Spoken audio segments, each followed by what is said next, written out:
Welcome back to the Rowan's podcast. I am the Rowan. This would be episode number 25, which is a bonus episode. And I wanted to share this episode as my little way of sharing some light.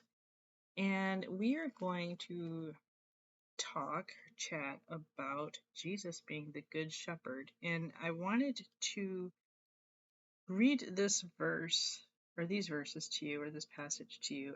Luke 15, verses 4 through 7. Actually, 3 through 7. And he spake this parable unto them, saying, What man of you, having 100 sheep, if he lose one of them, doth not leave the 99 in the wilderness, and go after that which is lost until he find it?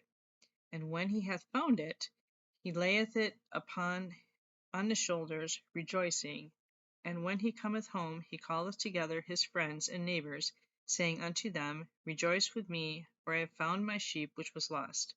I say unto you, that likewise joy shall be in heaven over one sinner that repenteth, more than over 99 just persons, which need no repentance.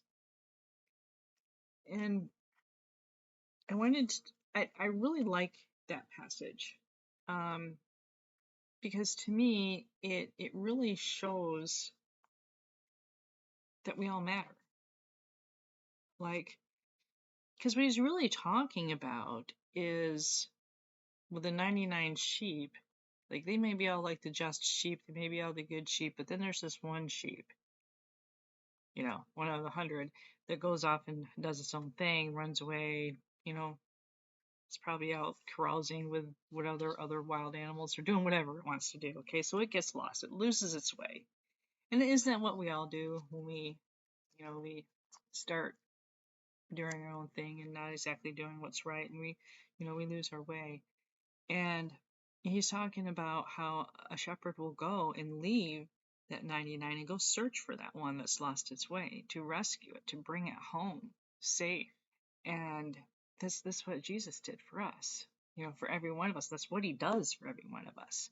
Every one of us that falls away, he searches for us and he finds us and he brings us home. And it says here, and when he hath found it, he layeth it on his shoulders, rejoicing. And when he cometh home, he calleth together his friends and neighbors, saying with them, Rejoice with me, for I have found my lost sheep which was lost. And I think about that, and it's like the joy, of finding that lost sheep, of bringing that wayward sheep back home, safe, where they belong. And Jesus does that. And in my own experience, this is why this is so important to me, is in my own experience, I was a very lost, wayward sheep. And I was in the darkest place you can imagine.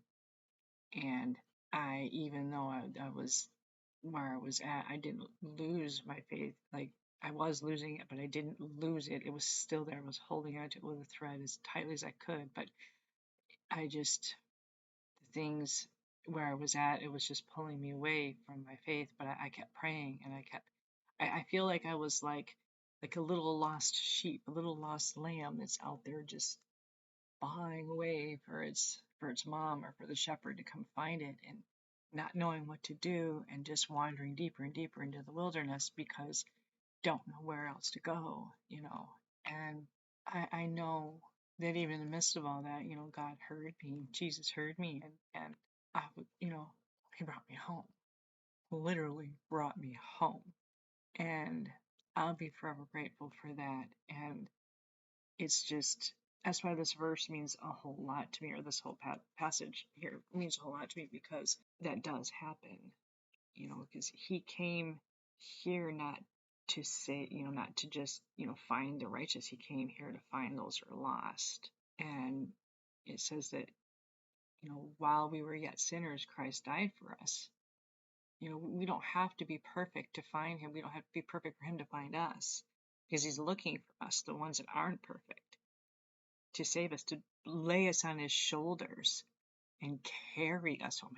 Him doing the work to bring us home, carrying us home. He doesn't make us walk our way home ourselves. He picks us up and carries us. And I never just looked at it that way until just now. I mean, like really looked at it until right now that he doesn't say, well, I mean, yes, we do need to come to him. We do need to accept him as our savior, but he find us.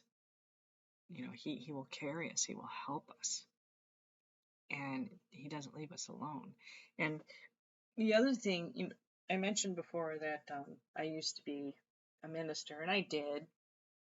And then with COVID coming up and the things that went on with that, with the different rules and regulations with how the churches had to go, and it was just mess.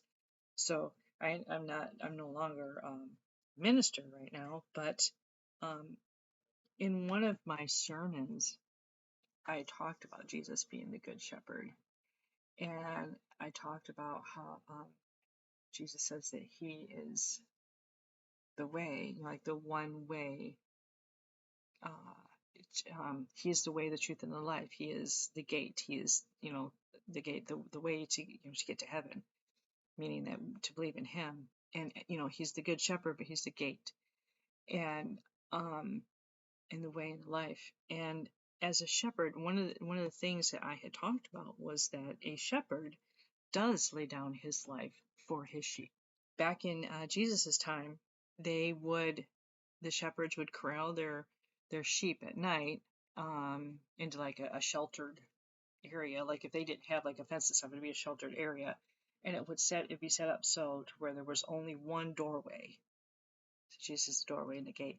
There's only one doorway to go in and out of that pen, and the shepherd would literally lay right across that doorway to sleep out in the wilderness while the sheep were safely in the pen, and they would lay there for two reasons. For one, so that he'd be there so none of the sheep could get out at night, and two, most importantly, so nothing could go in to get the sheep. His life would be on the line every night for whatever predator or whatever thing was out there looking to get those sheep.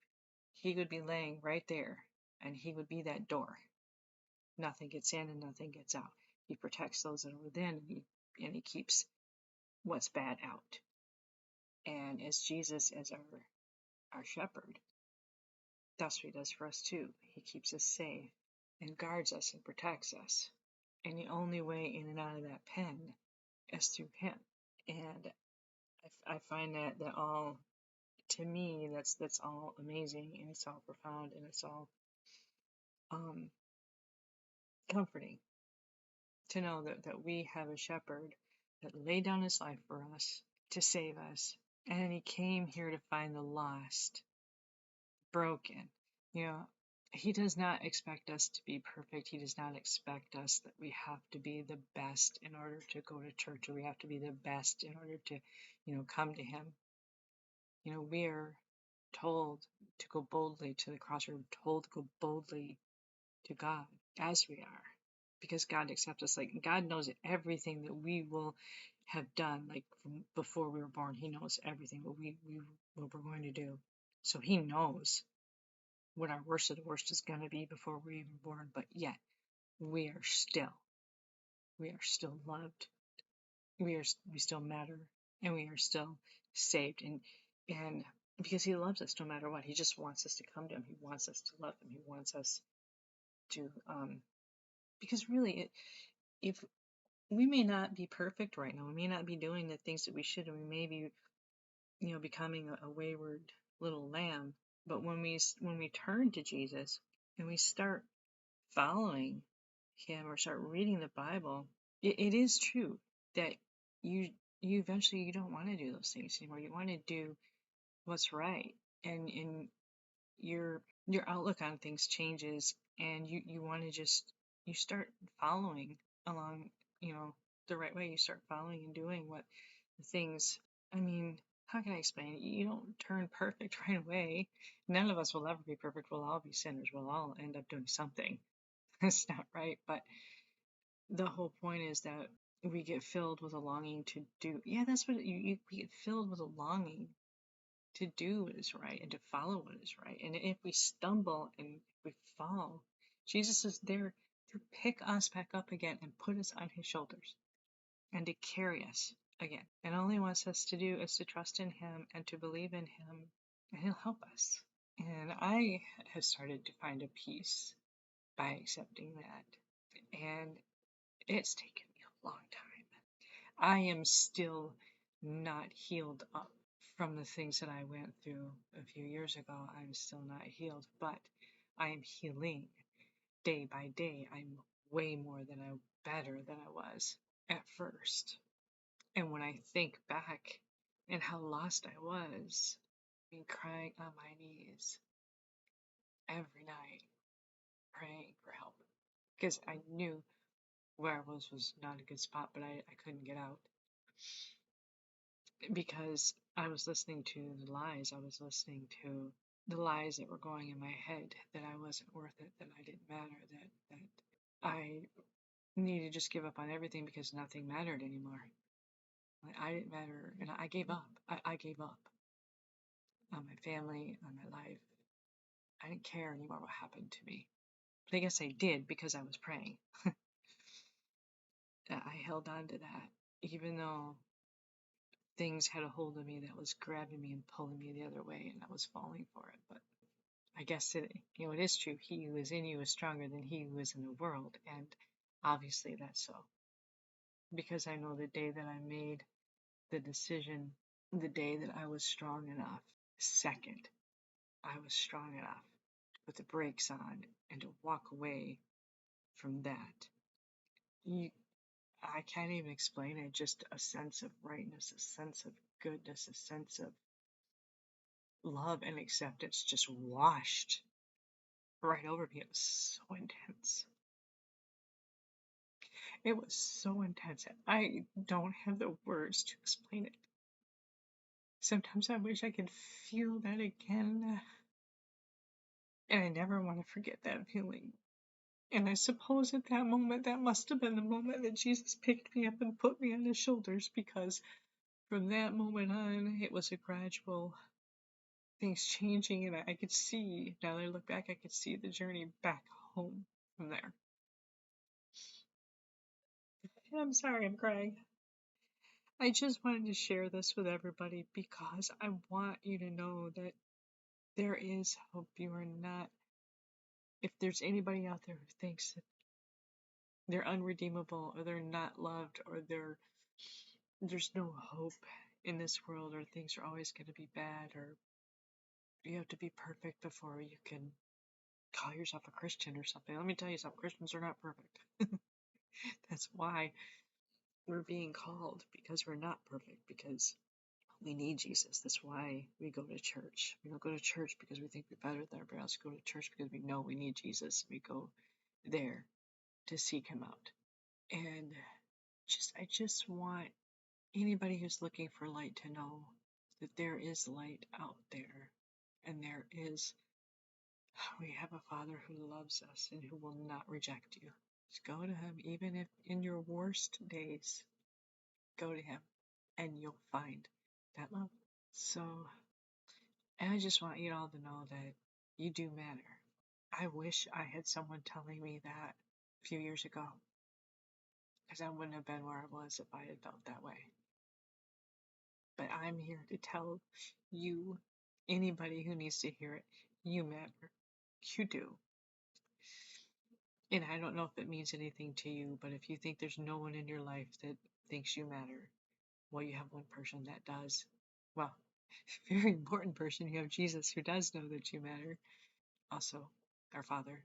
So, if there's anybody out there who needs to find some light, if you want, you can contact me and we'll chat. But I love you all, and you all matter. Thank you for chatting with me. More later. Bye.